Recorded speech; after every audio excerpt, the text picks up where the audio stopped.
I'm wheeling home from physical therapy 6 blocks away from my condo.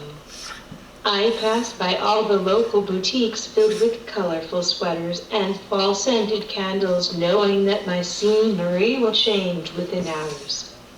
The leaves are crunching under my wheels. Upon getting home, Stacia, my caregiver, has lunch on the coffee table, so I can sit on the couch and get out of my wheelchair. I do all that I can to get out of the sitting position. Thank you, I say. You're welcome.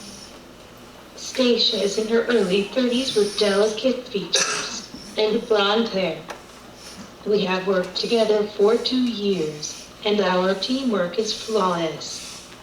She feeds me macaroni and cheese and a breadstick. You'll understand why I ate so many carbohydrates. For now, just stick with me 20 minutes after I finished lunch and used the restroom, and it had to hold me over for 5 to 6 hours. We drive on the highway. The view changes into a city landscape in a matter of minutes. There's about 15 minutes of traffic. I've always been annoyed by traffic because I want to live life and get to my destination quickly, doesn't everybody? Stacia starts to drive on the unpredictable streets of Chicago. I would soon be a pedestrian on these streets. The familiar maroon and gold came into view, as well as Final Four decorations for the Loyola Ramblers. The building is across from the nursing home Sister Jean resides in. She became a famous nun during March Madness. I'm not a sports enthusiast, but I can't help but be excited for the basketball team. I see the gold-encrusted Loyola University Chicago on the building, and Stacia turns on the hazards. The ramp attached to the car becomes a drawbridge to the sidewalk. It's late September, so thankfully I don't need a coat. Coats will always be hard, because I cannot take them on or off without help. In the winter, I typically get from one building to another without a coat just by going super fast. Typically, I'm questioned about my coat at least 300 times per winter. Able-bodied people will say, "It's cold," or my favorite, "You should have a coat on." Easy for you to say when you have the ability to shrug a coat on and off. I do not have that ability. You are stopping me to point out the fact that it's cold is just creating more time outside for me. I get that you have good intentions, but you are a barrier to warmth by stopping me. Oh, I hear her. I catch Peter say from the conference room, "It's time to get new wheels if I'm that loud." I make a mental note to email my wheelchair rep and tell him I need new wheels for my chair. In the same breath, my heart warms at the thought of the sound of my wheelchair being familiar to a community. Hey, Hannah. Everyone chimes in. This feels fantastic. This is the start of my second year of graduate school, and I am the Student Engagement Committee chair with Peter as the faculty chair. Perfection. I really do love being a part of the committee. Faculty and students fill the conference room as I chat with the professors. The space is consumed with laughter and Catholic jokes that I did not understand at first but made sense a year later. The fluorescent lights and ordinary conference room chairs are made special by the people and the energy they bring to the room. We discuss upcoming events, and Peter is taking notes in an email that gets sent to me after each meeting. After the gathering concludes, I say, "See you later," to everyone, knowing we'll be in class together in 3 hours. After I catch up with everyone that I won't see in class, I head towards the library. The library is not modern by any means. The bookshelves are old, the carpet is worn, and dictionaries are spotlighted on large tables. I roll over to Tracy, the librarian, who knows me, and has informally agreed to help set up my laptop and adapted keyboard. I have this arrangement, otherwise I would be sitting somewhere with absolutely nothing to do in the most literal sense. I leave Elmhurst at 2 o'clock. The committee meeting is at 3:15. My caregiver for the evening would not be there until 6:30, if we're lucky, and then class starts at 7 o'clock. I have from 4 o'clock to 6 o'clock with nothing to do. So I roll over to Tracy, who is short, blonde, and is one of the kindest humans ever. When I first explained why I needed my laptop set up and that I needed it put away at a certain time, there was some confusion. Here's the thing. It's not the librarian's job whatsoever, so there was this assumption of the Office of Disabilities stepping in. However, this was a weird thing, because I didn't technically need services during that time. I just needed able-bodied hands at 4 o'clock to set up and then disassemble everything at 5:45. I'm always in the gray area, and I have gotten used to forming relationships that lead to achieving these goals. The people who have filled these areas of my life are oftentimes the most genuine people, because they get on a human level with me. Tracy understands that I have 2 hours of time. I want to be productive. I simply don't have the ability to set up my laptop. I need about 10 minutes of her time every other Wednesday. That's it. I need that time to check my email from an academic standpoint. I barely did anything on those afternoons. I was always much more productive in my condo than on campus. How are you, Tracy? Good. How are the cats? Tracy loves her cats. She is the biggest cat person I know. Her cats are very lucky felines. Great. I made them Final Four sweaters. Tracy responds. A little overboard, but sounds lovely. Tracy grabs my laptop and large adaptive keyboard out of a pink and green quilted bag. She sets up the laptop and puts the keyboard near me. I have reserved this room for the next 2 hours. Again, I am fully capable of everything that this task requires besides the physical labor, which is nothing for the majority of the population.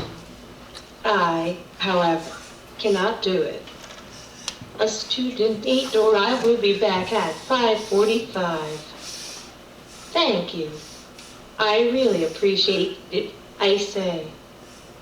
You bet. After this, I go to the IPS Cafe.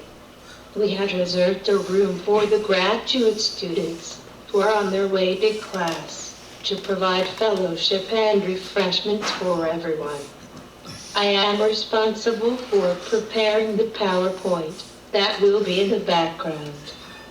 When I became chair, Peter and I swapped responsibilities. He used to quickly do the slideshow, and the former student chair used to push the cart of food to the meeting room. Can you picture me pushing food on wheels in my wheelchair? No. Terrible idea. As I work on the PowerPoint slides and check email, I look out the window to my right. I am 28 years old, in graduate school studying social justice. So many things should have stopped me, but everyone in my life supported me. I said a prayer at Thanksgiving and got back to work. Text from Mercy, I'll be 20 minutes late. Traffic is terrible. Text from me. Okay, we'll eat dinner quickly so I can get to class.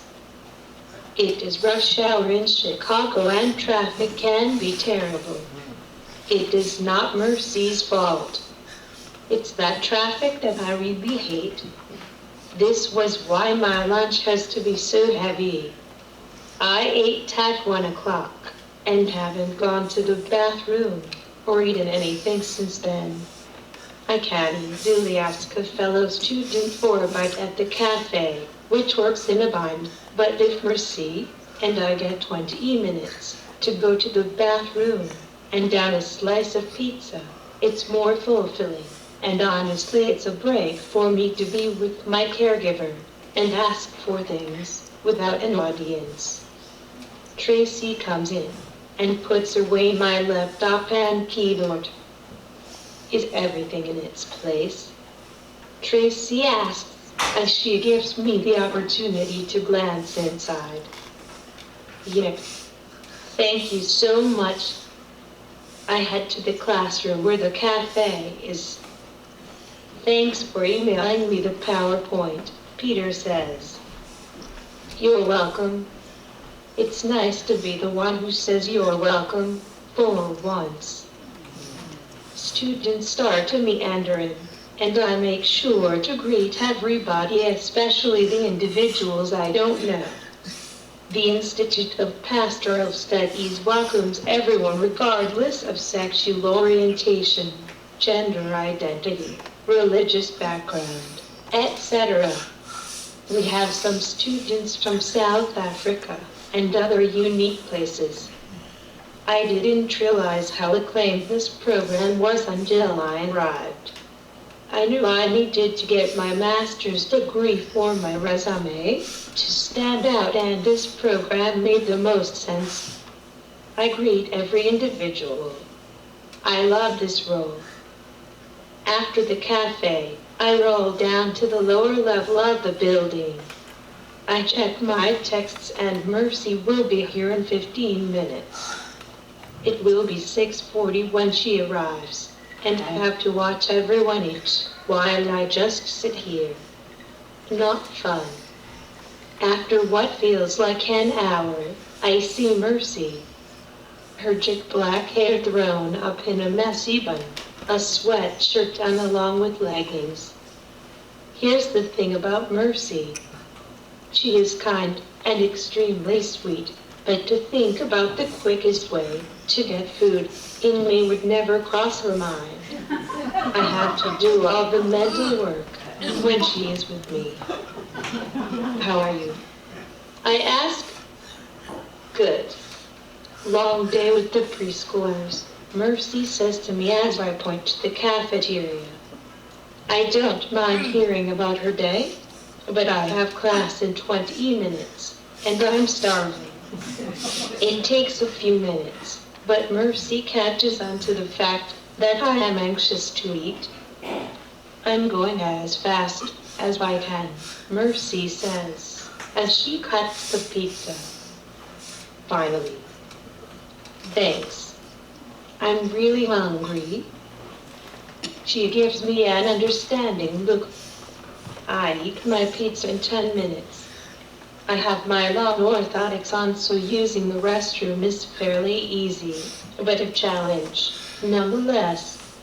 My chair does not fit in the 8 accessible stalls, so Mercy gets me out of my wheelchair and walks me, and I hold onto the grab bar and balance independently while she closes the stall door. It is a production, but we manage. I arrive at Peter's class about 10 minutes late. I hate being late to class because I miss some of the lively discussion. We are in a modern-looking classroom with tables, as opposed to desks. A student that I am friendly with has already taken out the chair, and I roll under the table. He taught Catholic social teaching, which offered an in-depth look at the social teachings of the Church. Each week, we had to write a 250-word reflection. on the readings he would assign. This week you were supposed to read about the principle of the dignity of work. It should give people a sense of purpose. I found some reflections quite fascinating, including Hannah's. Would it be okay if I read it? Peter asked. I nodded. I had written a reflection on how I was overeducated and underemployed. I argued that the church should be helping me obtain employment because of what they teach. If they valued the dignity of work, they should be employing me and other people who have disabilities to do meaningful jobs. I'm still frustrated years later with this issue. I want a career that helps me make a difference in the world. When an individual with a disability is meaningfully employed, they become powerful and ready to serve their community. This is a concept most churches do not understand. If churches were to empower people with varying abilities, this population would be seen as able to serve the church instead of being seen as those who only need help. We want to serve. If this happened, the Catholic Church would look different, and the population of people who have disabilities would be accurately represented. Never mind the fact that its faith communities saw people who have disabilities as equals. They would most likely get jobs by networking with fellow parishioners. That would be one of the organic outcomes of authentic inclusiveness in the church. After Peter finishes my reflection, one student says, I never realized that was your situation, Hannah. I always associated that teaching with the homeless population, not one of my peers, another student. It is always enlivening to realize my peers do not realize the challenges I face on a daily basis. You just kind of assume everyone knows your problems. When you are in a community, speak up. The least that will be gained is awareness. The most that can happen is change. When class ends, I roll to the elevator, through the lobby, out to the loud Chicago streets, and finally into my minivan. The city is still quieting down. We drive home listening to worship music. I am exhausted from my 7-hour day, but content. Content to be in a community that is diverse, bright, and vibrant. Thank you.